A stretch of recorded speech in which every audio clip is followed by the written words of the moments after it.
Welcome back to another episode of Sacred Wild Man. My name is Roy, and today we're talking about the movie Barbie, the movie that is generating a lot of buzz, drama, and controversy.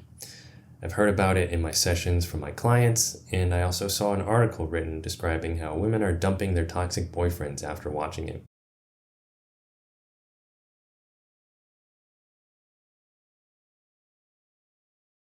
After watching the movie, I made my own notes and analysis observations of the movie and how it parallels where we are as a society.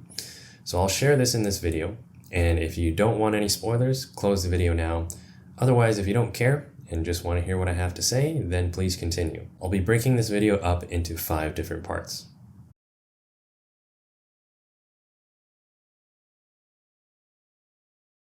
So let's begin with a message for the women. It is clear to me that this is a feminist movie. In Barbie land, all the Barbies are in charge of everything, while the Kens are simply just there. The feeling that you get while watching is the Barbies want this recognition of, look how great we are. Look how satisfied we are in ourselves. We don't need men to do anything, and because we can do it, and we can do it better. Now to me, this need to be seen in this light actually illustrates the desire of the feminine to be seen and recognized. But in this case, in a feminist messaging, it is coming from a place of wounding, the need to be seen in a specific light. The reason I say this is because the feminist box just keeps women in another limited expression of who they are and who they can be. It makes sense that we swung to this extreme because before, the only box that women have felt they could occupy was the good girl. She is the one who people pleases, she is the one who needs to be liked by everybody and will operate in whatever ways will get her the most likability. Now, having repressed her authentic expression, she wants to break out of that box. And so society brought in the message and ideology of feminism, saying, screw that box, now you get to have this box, where rah, rah, rah, grow your hair out, okay, and hate men. Men are pigs. You don't need them. You're a strong, independent woman. That's just another box. And ultimately, it deprives women of the very thing that they need, which is their own sense of love, validation, and affection, and acceptance for themselves, outside of any external source. As long as women are trapped in those boxes, they are trapped in the drama triangle of victim, perpetrator, and savior. A great example of this is the familiar example of a woman who starts to get all these surgeries, getting all this expensive makeup, getting all these expensive clothes, and posting photos of herself on social media so she can get the attention of thirsty men as revenge for the man who truly broke her heart. Her desire to be seen is coming from a place of wounding. She does not have that self-sourced love and acceptance for herself. It was attached to her boyfriend. So now that he broke up with her and went with another woman who she sees on social media, she can't handle it. So she has to find another external source. And all the while, she is side-eyeing his social media thinking, is he paying attention to me? Does he see how much attention I'm getting from all these men up in my DMs? He better come crawling back to me. And when he does, I'm going to deny him. That is a place of wounding. Now, one way the Barbie movie offered a little bit more room for the expression of women was Depression Barbie, and her parallel relationship to the real-world woman who was going through an existential crisis, such as concerns about death, concerns about her cellulite, and all these things. This humanizes women more. It allows women a fuller and wider range of expression, which is ultimately what the feminine wants to be seen in the highest of her highs and the lowest of her lows. That is her fullness. Underneath the feminist messages about how powerful women are and needing to be seen as powerful, underneath the woman who posts thirst traps to validate herself, underneath all of that is a hurting little girl who needs to be validated, seen, accepted, and loved. And that will never come from some external source. It has to come from within. Another important piece to touch on is the shadow feminine, which I think the movie did a brilliant job of portraying when the Barbies took back Barbie land from the Kens. You had the real-world woman telling the Barbies, any sort of power you have must be masked under a giggle. No man can resist a damsel in distress, and you have to be his mommy without reminding him of his mommy. These are all things women do, and men can do as well. Because the shadow feminine is a softer, more covert, subversive force. There's hard power, such as the shadow masculine, which is done through physical force, killing, destroying, raping. The shadow feminine is much more softer. It's the manipulative force. It's the I'm doing something, but I'm pretending that I'm not even doing it. That is the shadow feminine. And unfortunately, the shadow feminine isn't really acknowledged in our modern society. Women who do it well just get a pass. For example, the women who get pulled over, right? And it's like, oh, I'm so sorry, officer, whatever other excuse, she gets her way. Whereas a man in a similar situation would very much well just get a ticket. My sense is that the shadow feminine herself actually wants to be found out. She wants to be found out so then she can be liberated. There is no pleasure in her for just getting away with all of these things. It is only when she is found out and seen fully can she finally relax and say, I can drop the act now. Unfortunately, the Barbie movie only keeps the shadow feminine in a role of a distorted power play, distorted in the submissive and the dominant. It is not collaborative or generative, but in fact just these underhanded power plays that still pit men and women against each other. Unless we get honest about the force of the shadow feminine in our world and see it honestly and call it forth, we're not going to go anywhere. There are examples of the shadow feminine in cases such as the Johnny Depp Amber Heard case or Emmett Till. There is so much that women and the shadow feminine expression can get away with, and it's not serving either men or women in their highest expression. We can keep pointing our fingers towards some boogeyman of patriarchy when underneath the mask of patriarchy, there is the shadow feminine who's pulling the strings. Even women themselves have talked about it and know it, where they can talk about how, oh, it seems like the man of the family is running everything, but he's only doing things because the woman, the wife, is pulling the strings behind the scenes. Now a message for the men.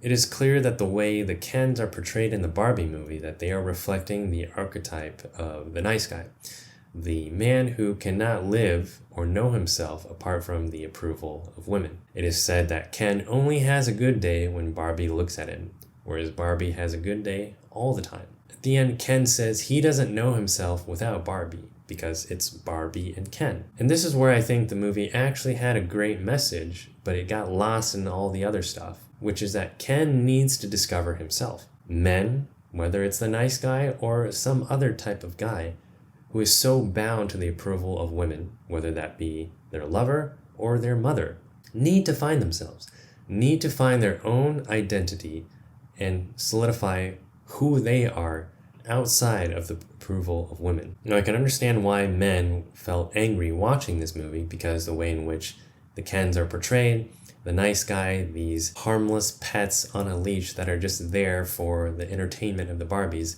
is not a very flattering or honoring portrayal. At the same time, if any of the men watching had a huge reaction to this, I would say there's a reflection that you are still codependent and locked in a relationship with the need to be seen and approved of by women in a specific way.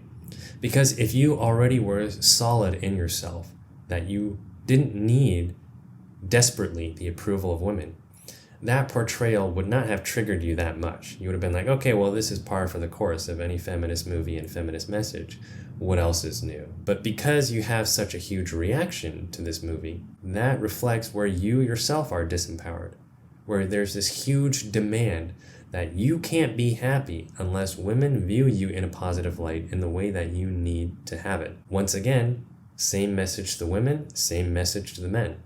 You need to find that acceptance and sense of solidity and value and love apart from any external source. Yes, it would be nice to have it from the external, but when you can find it within yourself, you're no longer desperately trying to find it or grasp it from someone outside.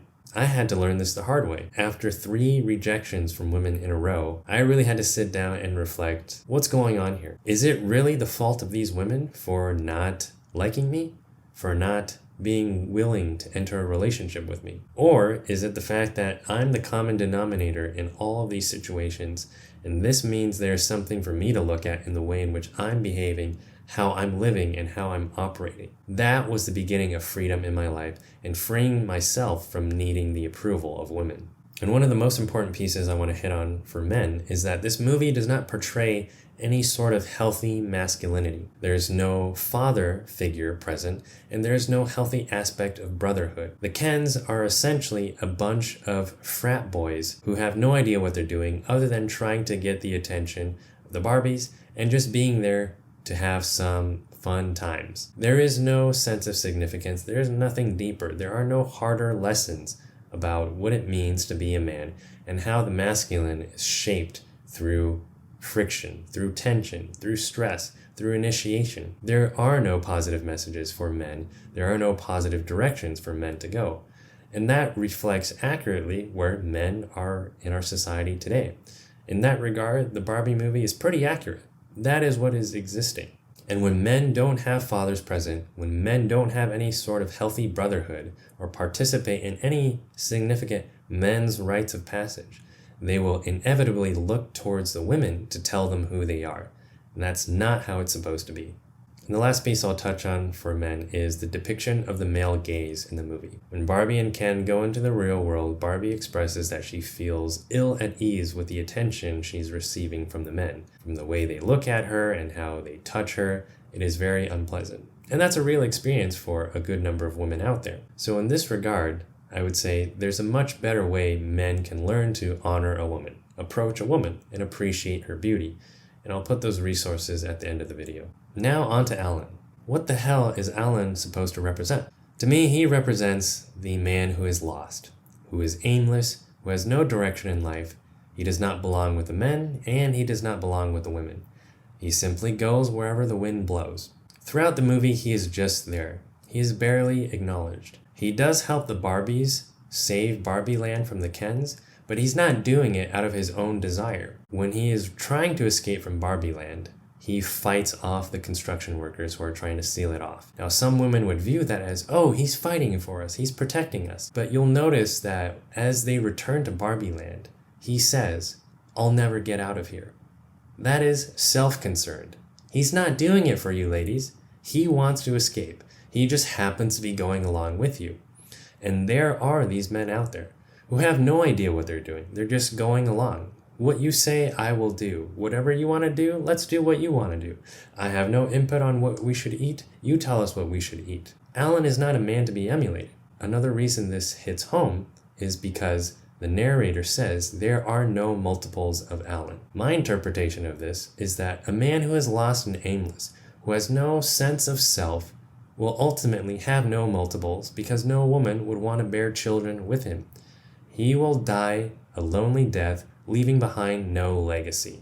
Something funny that I watched was Liz Plank, the author of For the Love of Men. She was talking about Alan in a positive light, how Alan was there to support the women, and how Alan is the man that we should inspire to be because he is helping women dismantle the patriarchy. But she talked about Alan in the positive light because I think women tend to project the image of what they think a man should be onto men. And therefore, a lot of women have no idea who men are because they're not relating to a real person, just an idealized, projected version of him. And of course, when Liz Plank was talking about how Alan was protecting the women and fighting, well, that was the hottest thing that Alan did in the movie. He was fighting a physically violent, traditionally toxic masculine behavior. That was what turned women on. So this is where I don't take some of what women say seriously because it's women lying to themselves, saying one thing while thinking another. Women will say they want the nice guy, the harmless man, while in secret they're fantasizing about 50 Shades of Grey, being railed into the bed frame, being choked and having their hair pulled. Once again, Alan is not a man to emulate yourself after. So my concluding thoughts for the Barbie movie. All plastic utopias fall. Barbie Land is a plastic utopia. Ken Land is a plastic utopia. And we see this in the real world. You have the feminists who are lonely, who have a whole bunch of cats or dogs, who can't find a man, while at the same time they're saying, I'm a strong, independent woman, I don't need no man. The lonely nights of drinking wine and crying are a real thing. And if these women do find a man, they find a man that is pussy whipped, which ultimately leads to her disgust of him to then find another man or cheat. On the other end of the camp, you have the men going their own way, or MGTOW. You have the red pillars. You have the pickup artists. These men who feel hollow and shallow inside, are afraid of any sort of intimacy with women, and are equally as bitter and immature as the feminists are. To both of these camps, I ask you, how is it going for you? Is this what you want? Is this nice? Because if it is, then please continue doing what you're doing. But if it is not, then stop lying to yourself and keeping yourself committed to a life of misery. You can make a different choice, and it's up to you to do that. And the reality of these two camps existing, of these plastic utopias, is that they have no idea what healthy femininity or healthy masculinity is. And of course, the Barbie movie does not portray this, which is accurate in parallel to our modern society today. People are afraid to say what a man is. People are afraid to say what a woman is. Everything is neutralized, or everything is such a trigger word that people aren't saying anything anymore. But when we can't say what healthy masculinity is, when we can't say what healthy femininity is, people are just going to devolve into the shadows. Most of the way in which we see this playing out is a power play. It's the sub-dom that is perverted. There is no collaborative or generative energy there. It's all about how can I get more power over you. Men and women are locked in a war with each other, and sometimes they're locked in a war within their own groups. The only thing that is happening here is a perpetuation of the drama triangle. There's a whole bunch of rage, there's a whole bunch of disempowerment, all leading to intense projections and pointing of fingers. And of course, society, mainstream string pullers, puppeteers in the background, are happy to present some externalized savior. You can have a Tate, you can have an AOC, you can have a whatever. Look at these individuals. That's essentially what they're trying to sell you. Look at these individuals. Oh, you're mad at the feminists? Well, hey, here's Tate. Be like him. Or, oh, you're mad at the men treating you like shit? Well, look at all these powerful feminists. Be like them. It keeps men and women locked in a war. And the real freedom, real rebellion, is to opt out. Simon says, touch your toes. Simon says, jump up and down. You can say, fuck it, Simon. I don't give a shit about what you want. I'm not dancing this dance anymore. I will walk forward in my own peace, in my own power. You guys can keep making this noise. I'll eat the popcorn and watch this drama that you guys are all playing out. But I'm going to live and create my own life. I'm going to build magic, and I'm going to attract magic. Because the men and women who can do that are the ones who will usher forth a whole new relationship between men and women, because they have sorted things out internally. There has been an internal union within their feminine and masculine, and so they will find it, the healthy forms, externally. They will create the healthy forms externally. And the last two messages I'll leave men and women with is, for the women, patriarchy is just a boogeyman to look at. The actual patriarchy is probably just a top 0.1% of men whose faces you never see. Unfortunately, you have bought into the lie of feminism, and now you're tearing down the 99% of men who don't have anything to do with it. And for the men, don't hook your sense of identity on the approval of a woman. You need to discover yourself. She is not there to be your mommy. She is not there to be your therapist. You must find your own significance. Only then will you have a deep well of love to give from. And that is your gift to women, and that is your gift to the world. So that about does it for me.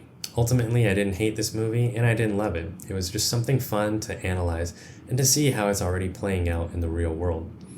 It also reminded me of why I do the work that I do, men's work. Why I coach men to come into their empowerment, to reclaim their masculinity. Because there are a whole bunch of men out there who are living the life of a nice guy, or who are living the life of Alan, who are lost, who are bitter, and they need some sense of hope where society will not provide it. And that's what I'm here to do. I have walked that journey for myself, and this is what I have to teach to the men who want it. I also want to bridge the gap of love between men and women, because there are a lot of misunderstandings between men and women. This is all good work, and this is what I'm here for. When I look outside, when I see the movies like Barbie or any other messaging with ideologies attached to them, I see limitation. I see things that keep people trapped in a drama triangle and disempowerment. There's a lot of hope in this time because everything out there is pretty miserable. But it's up to each individual man and woman to decide, I've had enough of this. I'm not playing Simon Says anymore. I'm going to choose something better, and I'm going to take accountability. This means being brutally honest with yourself and challenging yourself. But for those who do, there's a lot of hope ahead. There's only magic to be discovered and only true empowerment. Finally, I'll leave you with the resources for men and for the women. These were powerful resources I came across that played a big part in my own inner healing the imbalances between my own inner feminine and inner masculine, and coming into a more powerful expression of myself as a man. I hope they serve you well as well. Thank you for taking the time to watch this video, and I'll see you in the next one.